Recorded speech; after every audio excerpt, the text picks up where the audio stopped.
حالم ئەمڕۆ لە شەقڵاوەی خۆشەویست لە بن سێبەری چای سەفینی شۆڕش و پێشمەرگە و داستان و شەهیدان لە شەقڵاوە لەگەڵ ئێوەی خۆشەویست و بەڕێز باسی هەڵبژاردنەکانی ئەم جارەی پەرلەمانی عێراق بکەم. هەموو لایەکتان بەخێر بێن بەسەر چاو. ئێمە ئەم کۆبوونەوەی خۆمان ئەمڕۆ دەست پێ دەکەین بە شەعرێکی مامۆستا هەژار کە باسی سەفین دەکا. دەڵێ زۆر لە مێژە و بەر لە مێژوون سەربڵندی و بوون و ژینم هەر هەموو هەرچین لە دوای چین مەرگی داگیرکەر دەبینم.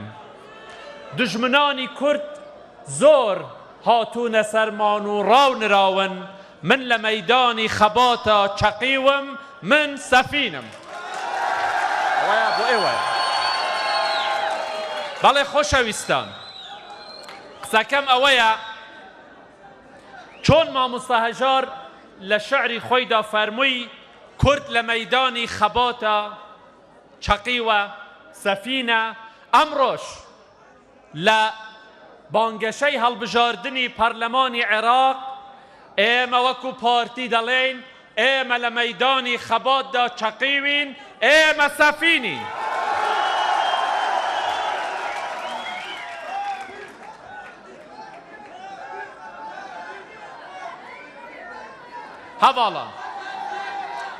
هەواڵان ئەندامان و لایەنگران و دۆستان و جەماوەری خۆشەویستی ئەم دەڤەرە لە سنووری لقی 24 سەفین هەر لە ناوچەکانی تەقتەق، دێگەڵە، ئاشتی و سێگردان و باوەجی و کۆیە تا بالیسان و هیران و نازەنین، شەقڵاوە، سکتان و کۆڕێ تا باسرمە و هەریر و باتاس، هەموو لایەکتان بەخێر بێن.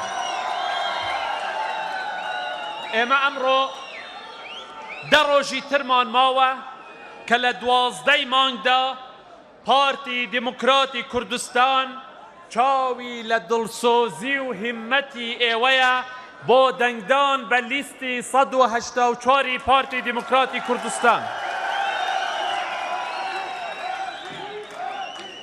دەمەوێ وەک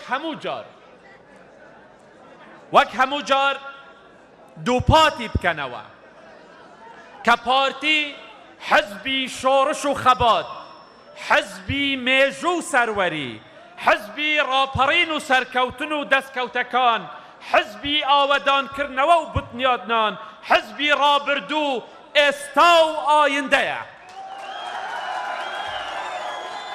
پارتی دەبێ ئیسپاتی بکەین کە پارتی پارێزەری کوردستانە، وەک هەمیشە حزبی یەکەمی کوردستانە و حزبی یەکەمی کوردستانیش دەمێنێتەوە.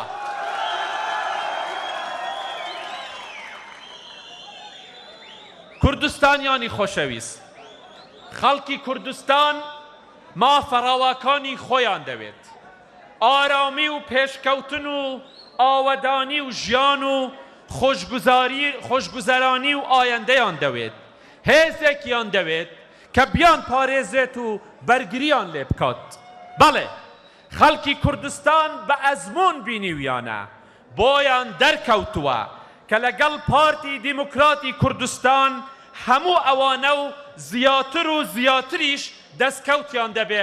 لەبەر ئەوە لە ڕۆژی دەنگدان دەنگ بە لیستی پارتی دیموکراتی کوردستان دەدەن. خەڵکی کوردستان دەزانن، ئەو ڕاستیە دەزانن کە لەگەڵ پارتی ئەمڕۆیان باشترە، ئایندەیان گەشترە، وڵات ئاوەدانترە، ئاسایش بەرقەرارە و سەقامگیریش بەرقەرار دەبێتن. پارتی بەڵێ زۆر سپاس.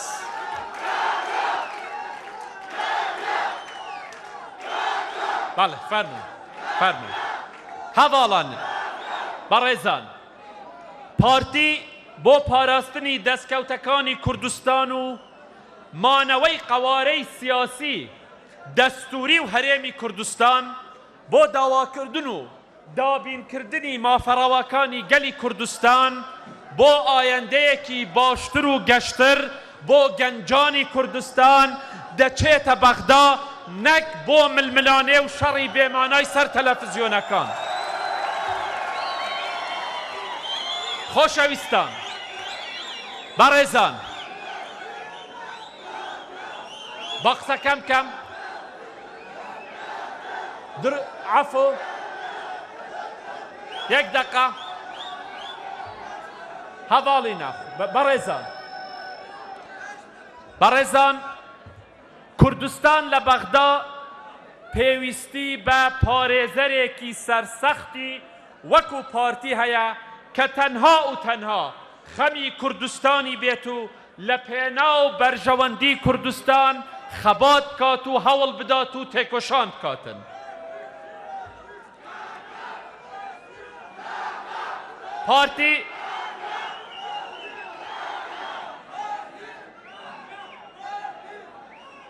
پارتی دیموکراتی کوردستان مافەکانی گەلی کوردستان و هەموو پێکهاتە ئائینی و نەتەوەیەکانی کوردستان دەپارێزێت. هیچ کاتێک و لەژێر هیچ فشارێک پارتی ئامادە نییە سازش لەسەر مافەکانی کوردستان بکات لە هەر شوێنێک بێ. هەڤاڵینە پارتی گرەی وەرگرتنی پلە و پۆستی نییە. ئەگینا زۆر بە ئاسانی دەیتوانی ئەو شتانە وەربگرێتن و هیچ مشکلەیەکیشی نەبوو. ئەوەی بەنسبەت پارتیەوە مهمە، ئەوەی بەنسبەت هەواڵانی پارتی کە دەچنە بەغدا و کار دەکەن بۆ ئێوە مهمە. یەک نقطەی مهمە، ئەویش ئەوەیە چۆن پارێزەری دەستکەوتەکانی هەرێمی کوردستان بن، چۆن بتوانن ئەو دەستکەوتانەی کە بە خوێنی شەهیدانی کوردستان بە ماندووبوونی خەڵکی کوردستان بە شەونخوونی ئێوەی بەڕێز و خۆشەویست بەدەست هاتووە بیپارێزن، پەرەی پێبدەن و خەباتی بۆ بکەن. لەو پێناوەیە ئێمە دەچینە بەغدا.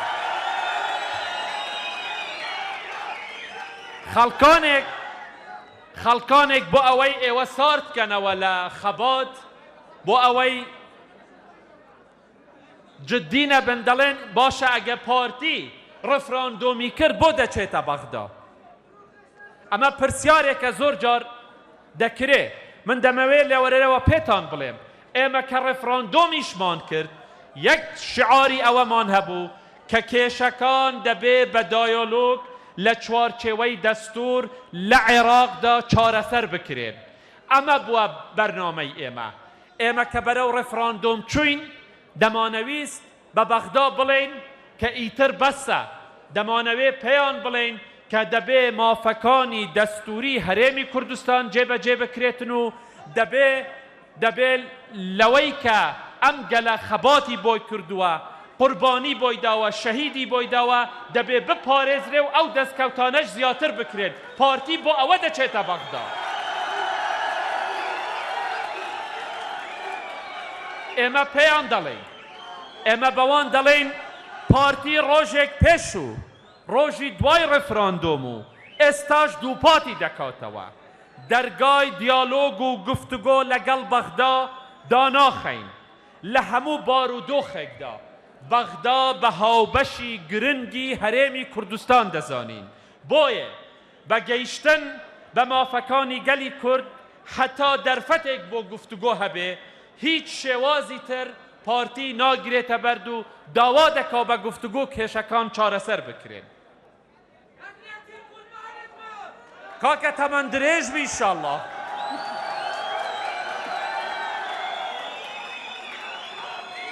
دەمەوێت لەم ڕۆژەدا دەمەوێت لێرە لە دامێنی سەفینەوە جارێکی دیکەوە بە دەنگێکی زوڵاڵ و بەڕوونی بەو خەڵکە بڵێ ئەوەی مافێکی ڕەوای گەلی کوردستانە، پارتی دیموکراتی کوردستان بڕوای تەواوی بە مافی چارەی خۆنووسین هەیە لێرە لە بەغدا لە هەر شوێنێکی ئەم دنیاە خەباتی بۆ دەکات و هەوڵی بۆ دەکات و لەو پێناوەشدا ئەوەی بۆی بکرێتن خەبات دەکات و جێبەجێی دەکاتن.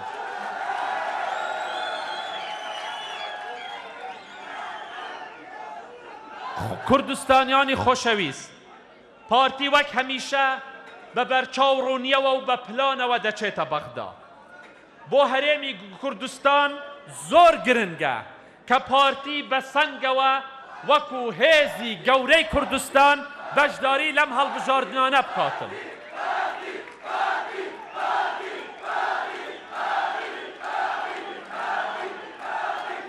ئێمە بەڕێزان، ئێمە دەمانەوێ هێزەکانی کوردستانی یەکدەنگ بن، دەمانەوێ کورد لە بەغدا یەکدەنگ بی، نامانەوێ ئێمە شەڕی یەکتر بکەین. ئەگەر لەناو ماڵی خۆمان مشکلەیەکیشمان هەیە ئەوە دەکرێت لەناو ماڵی خۆمان لە کوردستان بمێنێتەوە، بەڵام ئەوەی ئێمە داوا دەکەین وەکو پارتی چییە؟ ئەوەیە کە ئێمە دەبێ یەک ڕیز بین، یەک گرتوو بین لە بەغدا بۆ ئەوەی بتوانین پێکەوە دفاع لە مافەکانی هەموو ئەو گەلانە بکەین کە لە کوردستان دەژین، هەموو کوردستانیەکان پێکەوە.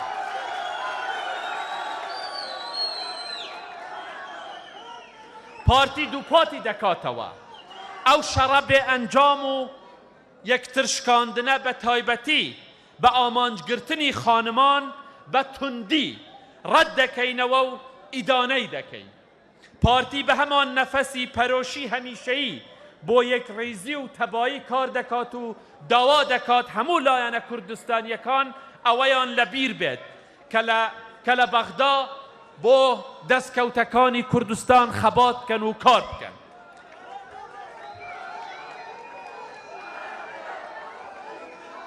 من لێرەوە دەمەوێ پێتان بڵێم خۆشەویستان بەڕێزان، دەمەوێ پێتان بڵێم ڕۆژی دەنگدان هەمومان پێکەوە بە یەک دەنگ بە چ لیستێک دەدەین؟ لیستی پارتی دیموکراتی کوردستان. ژمارەی ئێمە ئەوە ئیجلەکە بە زەحمەت دەنگ دێ؟ دەنگی لیستی ژمارە 184 پارتی دیموکراتی کوردستان. اینجا بەڕێزان، من داوا دەکەم هەندێک لەو هەواڵانەی کە بەتەمان بچن بۆ بەغدا و ئەو شەڕە دەستوریەتان بۆ بکەن، هەندێکیان تەشریفیان لێرە هێناوە هاتوون بۆ ئەم جەلەسەیە، حەز دەکەم ئەوانیش تەشریف بێنن بۆ ئێرە، با بفەرمون بەخێر بێن، ئەمانەش فەرمون وەرن، بەخێر بێن کاک، بەخێر بێن. طبیعی زۆرتریشن بەسەر ئەوانە لێرە بوون. اینجا ئێمە لە ڕۆژی دەنگدان با پێتان بڵێم